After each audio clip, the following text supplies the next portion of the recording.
نحمده ونستعينه ونستغفره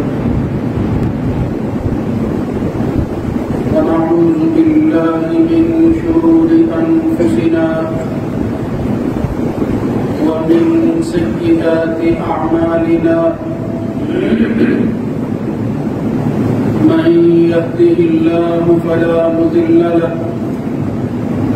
ومن يضلل فلا هادي له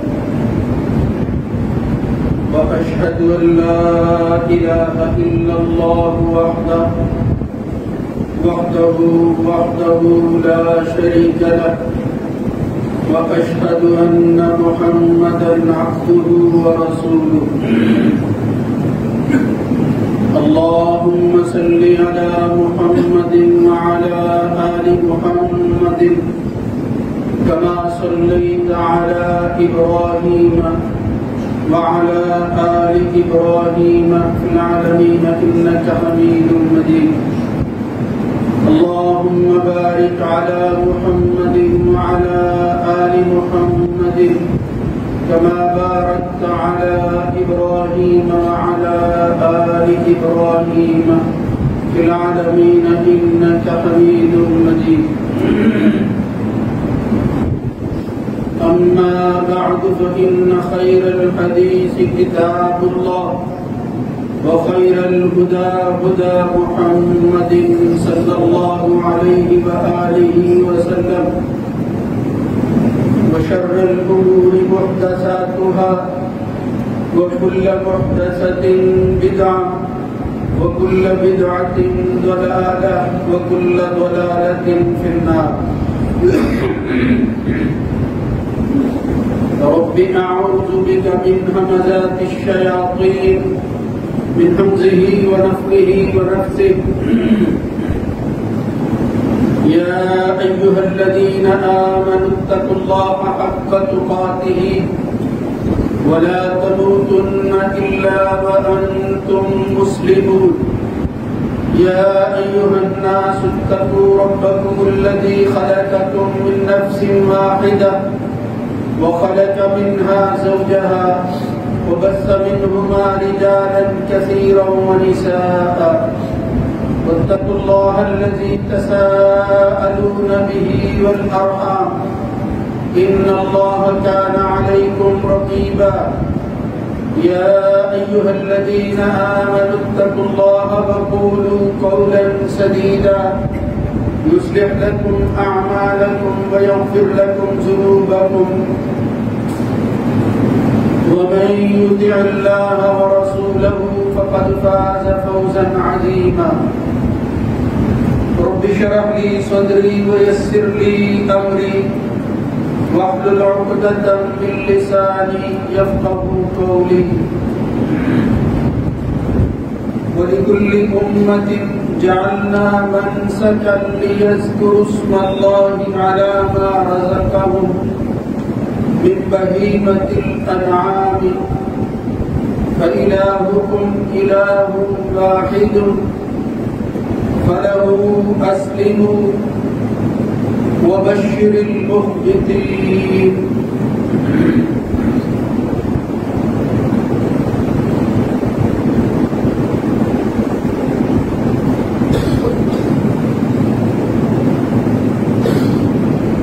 اور ہر امت کے لیے ہم نے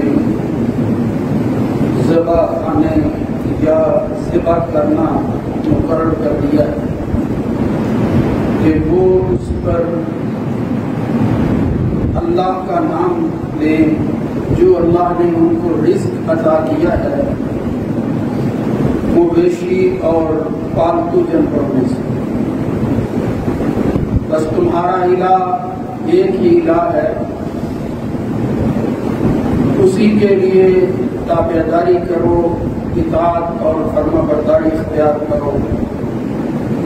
اور خوشخبری دیجیے ان لوگوں کو جو عاجزی اختیار کریں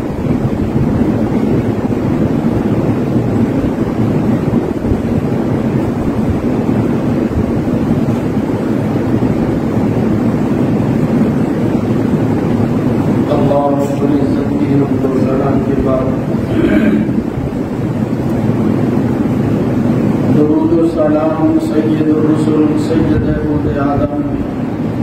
خاتم النبیین جناب محمد رسول اللہ صلی اللہ علیہ وآلہ وسلم کی ذات کرام کا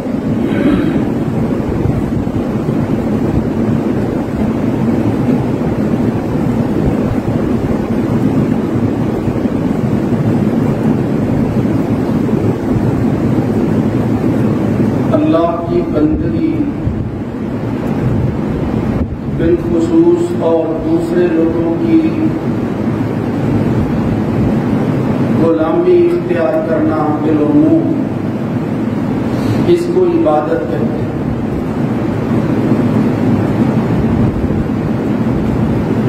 یعنی وہ کام جو اللہ ہی کے لیے مخصوص ہیں، اگر اسی طرح اللہ کے غیر کے اندر وہ صفات اور اوصاف شامل کر کے انسان جھکنا شروع کر دے تو وہ بھی عبادت اور بندگی سے کم نہیں۔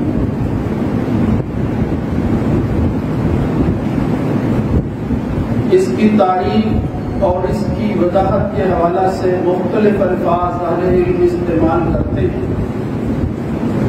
جن کا خلاصہ اگر ایک لفظ میں بیان کرے تو عبادت العبادت هو الخشوع والتذلل۔ عبادت نام ہے اس چیز کا کہ آدمی انتہائی کسی کی طرف توجہ کر کے اسی کا ہو جائے اور اپنے آپ کو اس کے سامنے ذلیل کر دے،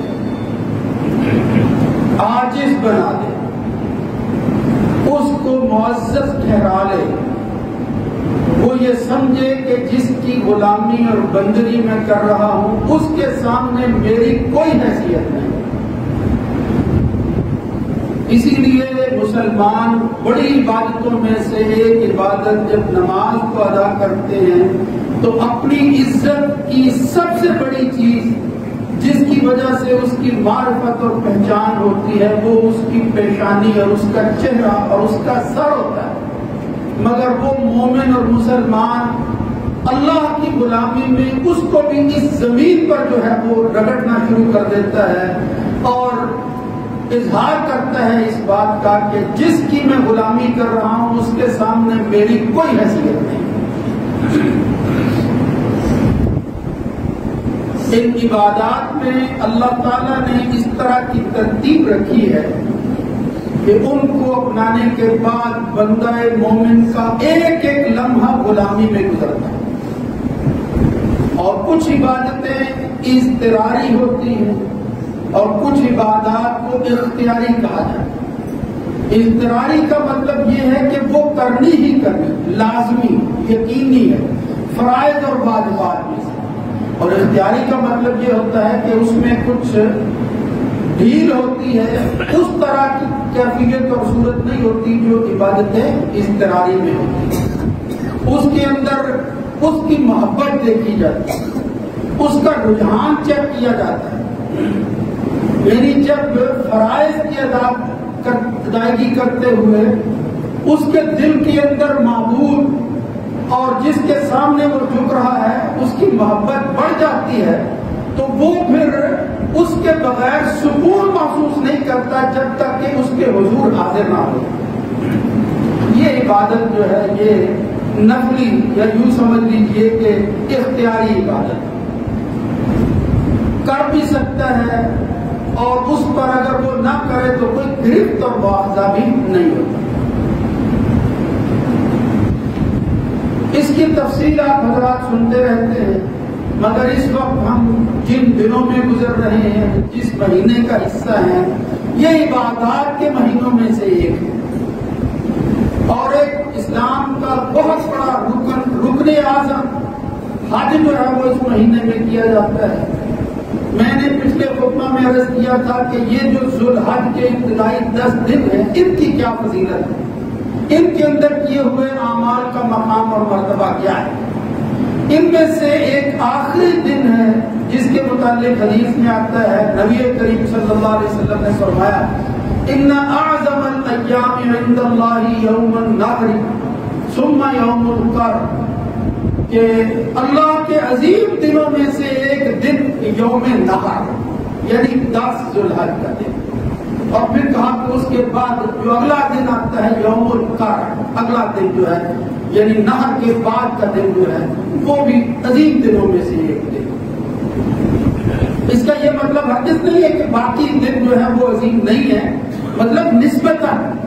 اس سے معلوم ہوتا ہے کہ 10 ذو الحج تک سب سے زیادہ محبوب عمل ہے جو انسان کرتا ہے، تو ان میں سے ایک دن 10 ذو الحج کا بھی ان 10 دنوں کا میں سے شامل ہے، یعنی آخری دن ہے، وہ الگ نہیں۔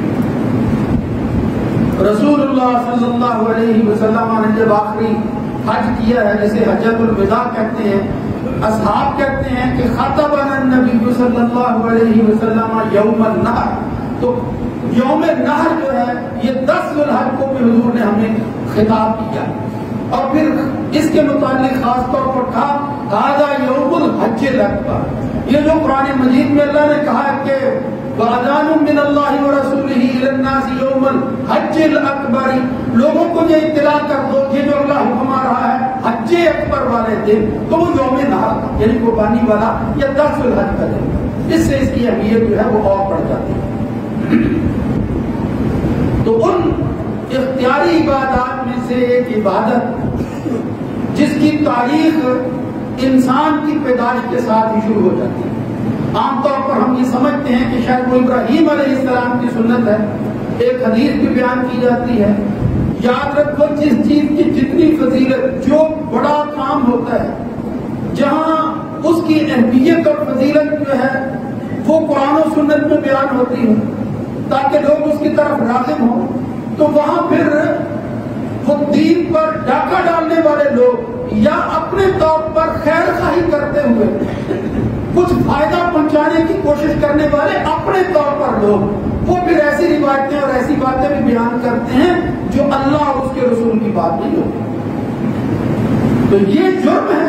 مگر لوگ جو ہے وہ چونکہ بڑی فضیلت والا کام ہوتا ہے، اہم کام ہوتا ہے، سمجھتے ہیں شاید یہ بھی بات درست ہے، اس لیے دین کو عدل و انصاف کے ساتھ اپنے مقام پر رکھ کر پرکھنا، سمجھنا اور پھر عمل کرنا، یہی مومن اور مسلمان کا شیوا ہے۔ وہ لاپرواہ نہ ہو جائے کہ ٹھیک ہے جو بات ملتی ہے دین ہی کے حوالہ سے ہے، مطلب دین ہی کے حوالہ سے ہونا، یہ دین اس وقت بنتی ہے جب تصدیق ہو جائے کہ یہ محمد الرسول اللہ صلی اللہ علیہ وسلم فدا ہو بھی وہ امی کی بات ہے اور یہ اللہ رب العزت کا فرمان ہے۔ تو یہ میں اس لیے عرض کر رہا ہوں کہ اس مہینے کی اور پھر اس عمل کے حوالے سے جو فضیلت بیان ہوتی ہے اس میں کئی کچھ جو ہے وہ ذکر کیا جاتا ہے۔ میں شروع میں ہی عرض کر دیتا ہوں کہ وہ اختیاری عبادت جس کے متعلق میں آج اشارات کرنا چاہتا ہوں وہ قربانی کا، قربانی جس کے متعلق یہ کہا جاتا ہے عام طور پر کہ وہ تو ہی ما تذبح یا ہی ما یذبح من بہیمۃ الانعام ایام عید الاضحیٰ، یہ عید اضحیٰ کے دنوں میں جو جانور بہیمۃ الانعام سے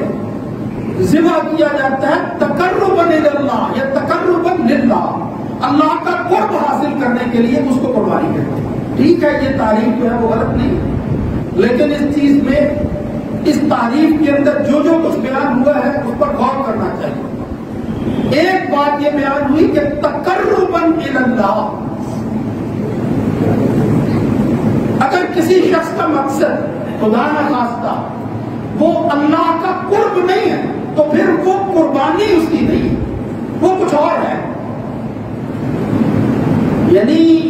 اس عمل کے اندر سب سے بنیادی چیز کیا ہے، ہر عمل کے اندر ہونی چاہیے، وہ ہے اخلاص، للہیت، اللہ کے لیے کام کیا جا رہا ہے تو کتنا جذبہ ہے اللہ کے لیے۔ تو اس عبادت کے اندر بالخصوص جو ظاہری عبادتوں میں سے ایک عبادت ہے، جو نظر آنے والی عبادتوں میں سے ایک ہے، عام طور پر لوگ غافل ہو جاتے ہیں اور اس میں اخلاص کی کمی نظر آتی ہے۔ یہ بات جو ہے یہ آپ مجھ سے بڑھ کر جانتے ہیں، کوئی شک والی بات نہیں ہے، اس لیے بار بار ایک اختیار کرتے ہوئے قربانی اللہ کے لیے کرنے کے لیے کل ان صلاتی و نسکی و محیایا و مماتی للہ رب العالمین، یہ جو ہمیں للہ اسی طرح سورہ کوثر کے اندر جس میں اس نہر کا حکم دیا گیا وہاں بھی اللہ رب العزت نے قربانی کو کرنے کا حکم نہیں دیا، بلکہ میں قربانی کس کے لیے کرنی، اصل غرض اس کی ہے اِنَّا أَعْطَيْنَاكَ الْكَوْثَرَ فَصَلِّ لِرَبِّكَ، یعنی نماز پڑھنی تو ہے ہی، لیکن کس کے لیے پڑھنی؟ لِرَبِّكَ، اپنے ہی رب کے لیے پڑھنی ہے، کوئی اور رب نہیں ہونا چاہیے۔ ونہر اور ذبح بھی کرنا ہے جانور تو کس کے لیے؟ لِرَبِّكَ، اپنے رب کے لیے کرنی ہے۔ یعنی مقصد یہ ہے کہ عبادت اس کے اندر اخلاص، للہیت، اور بالکل اسی طرح جس طرح اس تاریخ کو آگے بڑھاتے ہوئے جلیل القدر پیغمبر جناب ابراہیم علیہ السلام نے اس قربانی کو اپنے عروج و انتہا پر پہنچا دیا۔ اخلاص کا یہ جذبہ، یہ عمل جس میں انسان کبھی ممکن ہی نہیں ہے کہ کسی کو دکھانے کے لیے یہ عمل کر لے، کہ اپنے ہی لختے جگر کو، اکیلے لختے جگر کو لے جائے اور پھر ایک ایسے مقام پر جہاں وہ پہلے بالکل بے آب و گیا میدان کے اندر، یعنی جہاں کوئی بستی نام کی چیز نہیں تھی، چھوڑ کر آ گیا، اور پھر جب وقت آیا تو کہا اب اللہ کا حکم آ گیا ہے کہ میں تجھے اس کے راستے کے اندر چھری کے نیچے ذبح کروں۔ یہ کوئی معمولی بات نہیں تھی، اتنا بڑا انسان ایک شخص کا کہ کسی سے کہا جائے کہ اپنے ہی بیٹے کو ذبح کرو، تو یہ اخلاص کی وہ منزل تھی جو پیغمبروں ہی کو حاصل ہوتی ہے، اور پھر اس نظیر پیغمبر جد الانبیاء ابراہیم علیہ السلام کو حاصل تھی۔ اسی لیے اللہ رب العزت نے ان کے متعلق کہا کہ اپنے عمل کے اندر یہ اس قدر مخلص ہے کہ آج میں نے اس کو اکیلا نہیں، ان ابراہیم کان امتن، یہ تنہا نظر آنے والا بظاہر ایک بندہ ہے، ورنہ یہ پوری ایک جماعت اور پوری ایک امت ہے جو کہ ایک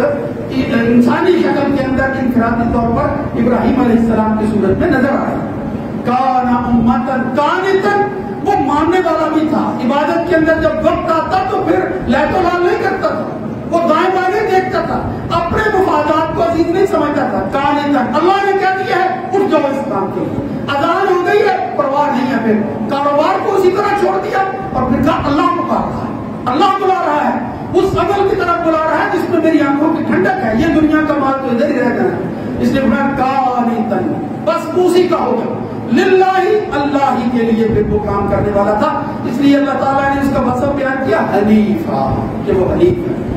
سب کو چھوڑ کر اسی کا ہو جانے والا، اس کو کہتے ہیں حنیف، اور یکسوئی اختیار کرنے والا۔ بہرحال یہ بہت ضروری بات ہے،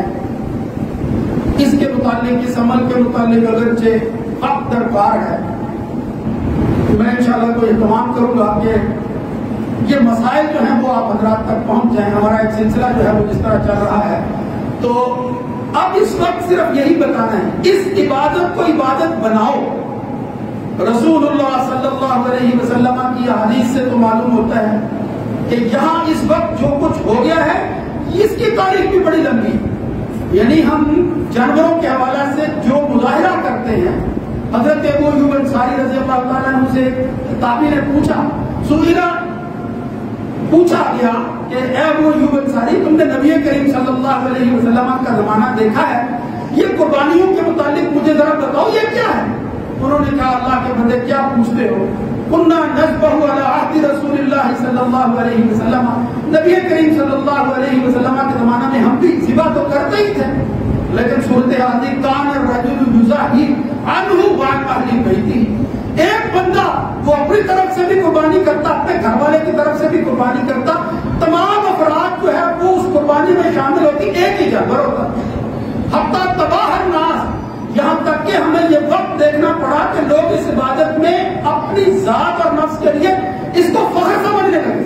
تباہ الناس، فخر کر رہے ہیں لوگ اس بات پر، حتی سارت کما ترا، اور پھر وہ حالت ہو گئی ہے جس کو تم دیکھ رہے ہو، کئی جانور جو ہے وہ کرتے ہیں۔ اور اصحاب کے بارے میں آتا ہے، آپ یہ سن کر حیران ہوں گے، جس سے اس مسئلہ کی جو شرعی حیثیت ہے وہ بھی متعین ہوتی ہے کہ یہ کوئی واجب اور فرض نہیں ہے، لیکن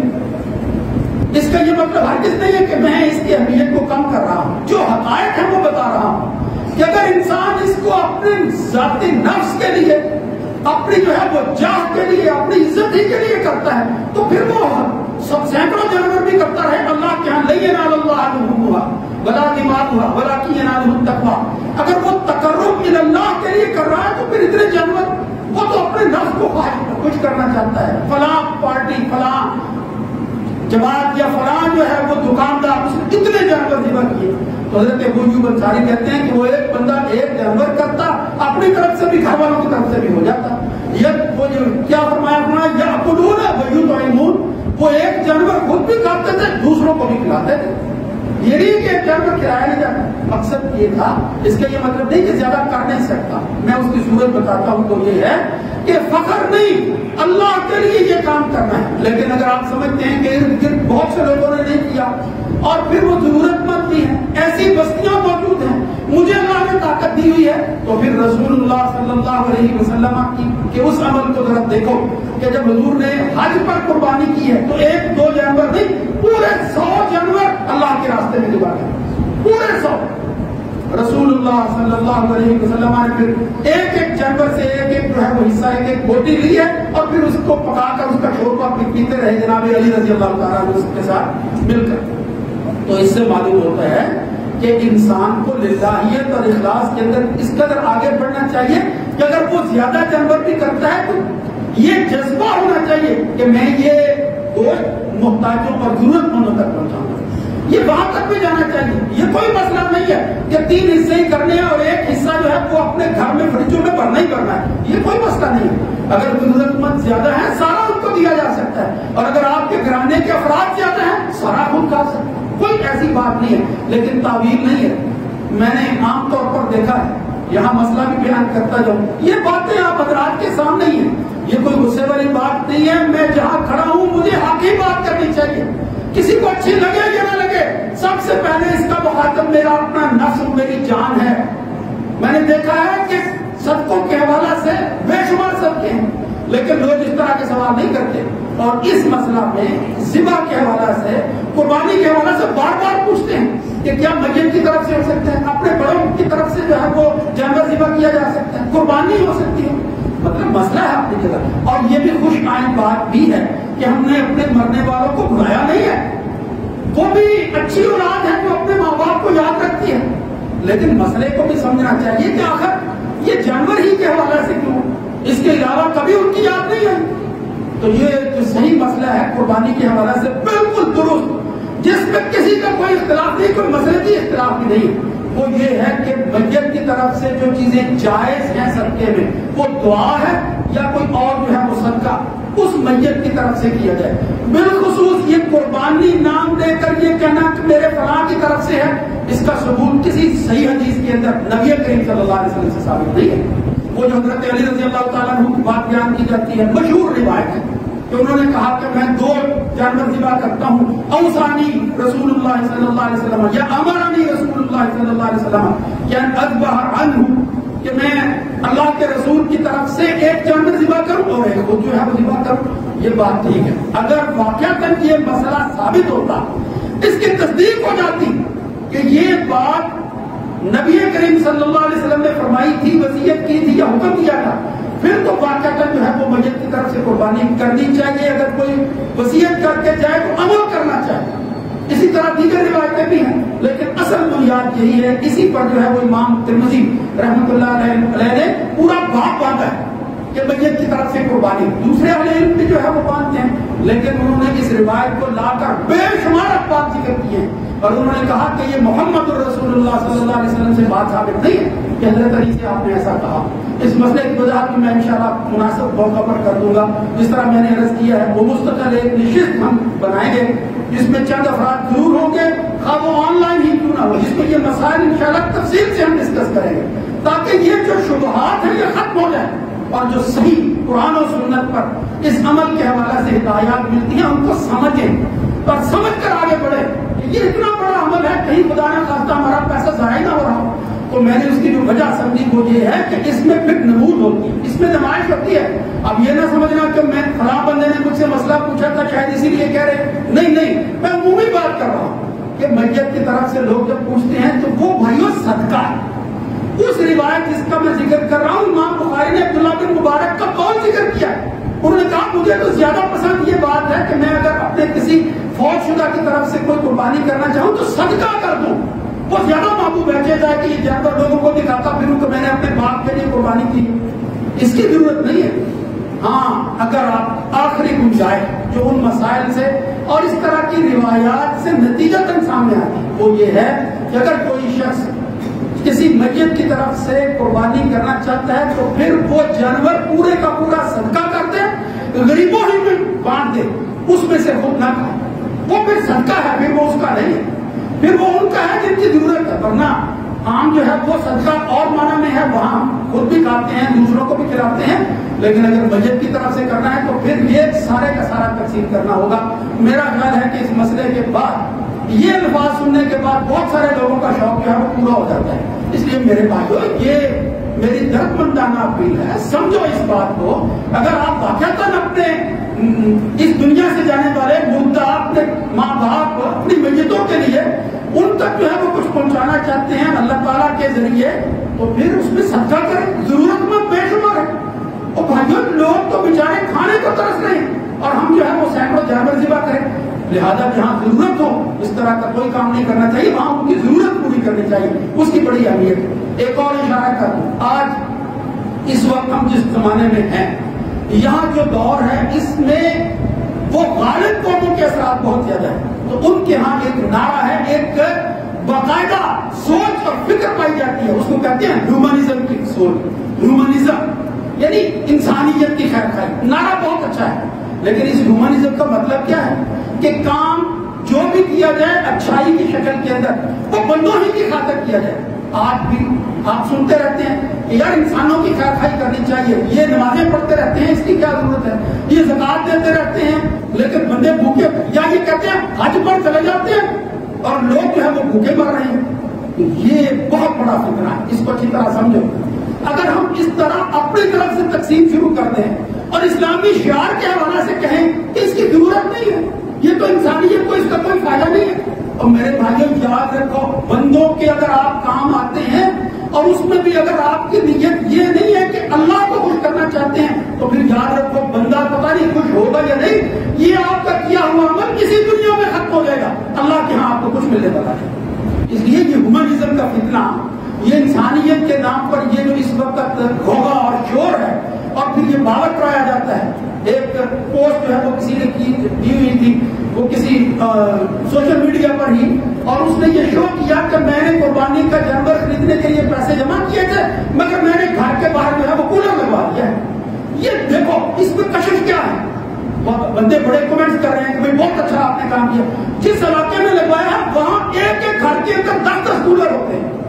جس علاقے میں وہ بندہ موجود تھا، یعنی کوئی ماڈل ٹاؤن، کوئی باپرا ٹاؤن، وہ علاقے کے جہاں لوگ امیر ہی رہتے ہیں، پیسے والے ہی رہتے ہیں، لیکن آپ یہ شو کرنے کے لیے کہ دیکھو یہ جو مسلمان کر رہے ہیں مجھے اس کی ضرورت نہیں، تو یہ یاد رکھو یہ اسلامی شعار کی توہین ہے۔ اس لیے اگر سارے ہی یہ کام کرنے لگے تو پھر قربانی کون کرے گا؟ لہٰذا ان شعار کو زندہ رکھنا،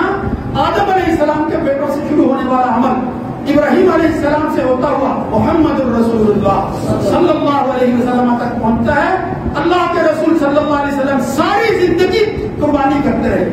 وہاں آخری خطبہ میں جو آپ نے حج کیا ہے آپ نے ارشاد بھی فرمایا اور عمل کر کے بھی دکھایا، لیکن اس کے ساتھ ساتھ آپ حیران ہوں گے جب آپ نے حج کیا ہے تو آپ کی بیویاں ساری آپ کے ساتھ نہیں تھی۔ تو صحیح روایت میں آتا ہے بخاری میں کہ نبی کریم صلی اللہ علیہ وسلم، مسلم میں بھی یہ الفاظ ہے کہ رسول اللہ صلی اللہ علیہ وسلم نے حج کے موقع پر وہاں گئے ہوئے بھی اپنی بیویوں کی طرف سے الگ گائے ذبح کی، یعنی وہ حج میں موجود نہیں تھی۔ جناب عائشہ رضی اللہ تعالیٰ عنہ کے پاس جو ہے وہ گوشت لایا گیا، تو کہا یہ کیا ہے؟ تو ان کو بتایا گیا کہ صح النبی صلی اللہ علیہ وسلم ان ازواجہ یا ان نسائہ البقر، رسول اللہ صلی اللہ علیہ وسلم نے اپنی بیویوں کی طرف سے قربانی کی ہے اور گائے ذبح کی ہے، اس کا گوشت ہے جو ہم کھا رہے ہیں۔ تو اس سے آپ قربانی کی اہمیت جو ہے اس کا اندازہ کر سکتے ہیں کہ نبی کریم صلی اللہ علیہ وسلم کس طرح اہتمام کرتے ہیں۔ لہذا یہ جو ارد گرد کی باتیں ہیں ان سے متاثر ہونے کی ضرورت نہیں ہے، اگرچہ یہ عمل ایسا ہے کہ اللہ تعالیٰ نے اس کے ثواب کے حوالے سے کوئی خاص بات روزے کی طرح بیان نہیں کی، فرمایا جس طرح روزہ جو ہے اس کا عمل میں ہی دوں گا، اس کا ثواب میں ہی دوں گا، عمل تم کرتے رہو۔ اس عمل کے نتیجہ میں اسی طرح قربانی کا مسئلہ ہے، اس میں بھی کوئی خاص لفظوں کے ساتھ فضیلت جو ہے وہ موجود نہیں ہے، لیکن نبی کریم صلی اللہ علیہ وسلم کا اپنا عمل تھا، اصحاب کرتے تھے، اور جہاں شبہ پیدا ہوتا کہ لوگ جو ہے مجھے اس کو فرض ہی نہ سمجھے، اصحاب اس کو ترک بھی کر دیتے۔ ایک سال جو ہے وہ اونٹ کی، دوسرے سال گائے کی، پھر بکرا کی، چوتھے سال جو ہے وہ ناگا کر لیتے تاکہ لوگ اس چیز کو فرض نہ سمجھ لیں۔ لیکن اس کا یہ حقیقت مطلب نہیں ہے کہ یہ بات جو ہے اس پر پیسے والے لوگ عمل کریں، اس سے تو بھرم رکھنا چاہیے ہمیں ان لوگوں کا جو طاقت نہیں رکھتے بیچارے کہ بھئی یہ فرض نہیں، اگر آپ نے نہیں کی تو کوئی بات نہیں ہے، آپ دل چھوٹا نہ کریں۔ اس سال اگر آپ کو اللہ نے توفیق نہیں دی، اگلے سال جو ہے وہ اللہ توفیق دے دے گا۔ تو بے شمار کہنے والی باتیں تو موجود تھی، لیکن جو سر راہ چیزیں سامنے آ گئی ہیں میں نے ان کی طرف اشارہ کر دیا ہے۔ بس دعا ہے کہ اللہ تعالیٰ ہمارے ہر عمل کو اللہ ہی کے لیے خالص بنا دے، یا اللہ ہماری قربانیوں کو اپنی جناب میں اس طرح قبول کر لے جس طرح تو نے ابراہیم کی قربانی قبول کی۔ اللہ رب العزت ہماری عبادتوں کو کوشش کریں کہ ہم اللہ ہی کے لیے جو ہے ان پر جان دیں، اور پھر اللہ تعالیٰ اسی اخلاص کے ساتھ ہمیں جو ہے اس کی جزا اور بدلہ عطا فرمائے۔ اقول قولی ھذا استغفر اللہ لی ولکم ولسائر المسلمین۔